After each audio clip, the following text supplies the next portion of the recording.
China announced sanctions against outgoing Trump officials on the day President Donald Trump left office. But China expert Ge Bidong mocked Beijing's move, saying it was like a child's play of vengeance. As President Donald Trump and the First Lady were leaving the White House and Joe Biden was taking the presidential oath, the Chinese Ministry of Foreign Affairs announced sanctions on 28 members of the Trump administration, claiming that they had interfered in China's internal affairs. As a result, these officials and their immediate family members are prohibited from entering China, Hong Kong and Macau. In addition, companies and institutions associated with them are restricted from doing business with China. The 28 ex-officials sanctioned included Secretary of State Mike Pompeo, White House Trade Advisor Peter Navarro, National Security Advisor Robert O'Brien, and former White House aide Steve Bannon. Chinese netizens left many comments mocking the Chinese authorities. Why do you sanction ex-officials serving the previous government? Are you sure they want to take a tourist trip to China or send their children to study in China? Do they have assets in China's banks? Someone also said sarcastically, if you really have the power to do whatever you wish, why didn't you sanction them when they were in office? In the United States, ex-officials are not very different from ordinary citizens. The new Secretary of State, Antony Blinken, supports Pompeo's declaration of the CCP's genocide crimes.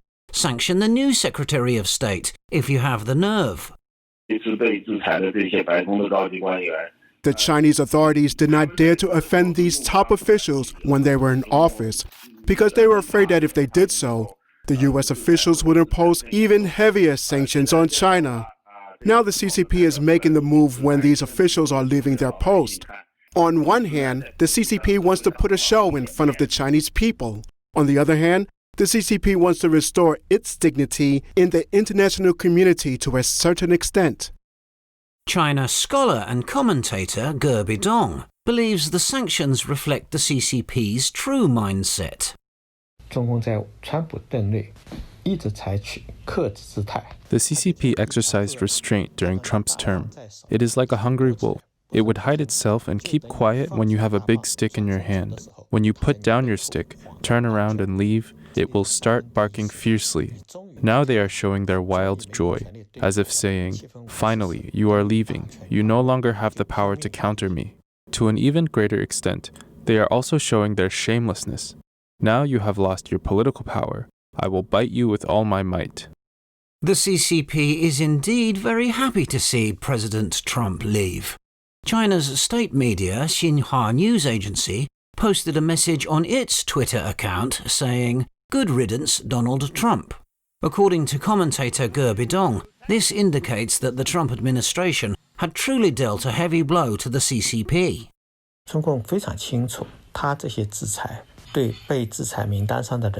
The CCP knows it well that the sanction has no effects on these U.S. officials. They have no substantive meaning and are more of a symbolic expression. The CCP is saying, hey, I can finally hold my head high and swing my fist to you when you have lost your power. Ge said it's very much like a child's play, making the CCP a laughingstock in the international community.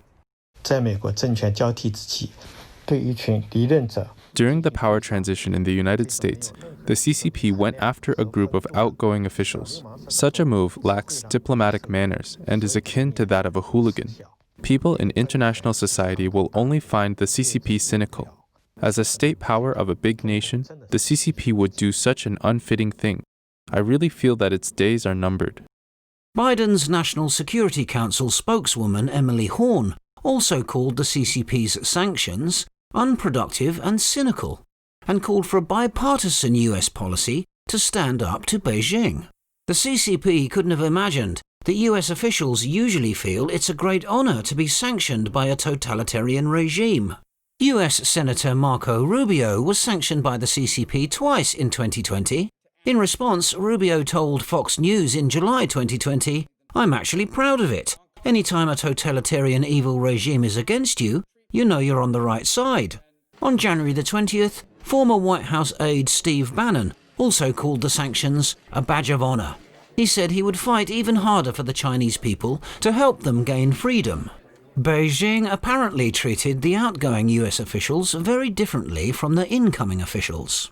On January the 20th, China's Foreign Affairs spokeswoman, Hua Chunying, harshly berated Mike Pompeo at a press conference. Yet she gently reminded Antony Blinken, the new US Secretary of State, to adopt a right perspective in viewing China and China-US relations. As a matter of fact, Blinken said on the day before that Trump was right in taking a tougher approach to China, and he agreed to identify China's human rights violations in Xinjiang as genocide and crimes against humanity. In comparison, the US has sanctioned current CCP officials. Due to the new restrictions on social media, our channel may be affected. If you'd like to stay tuned to our channel and receive notifications and updates, please provide us with your email by clicking the link below. Thank you for your support.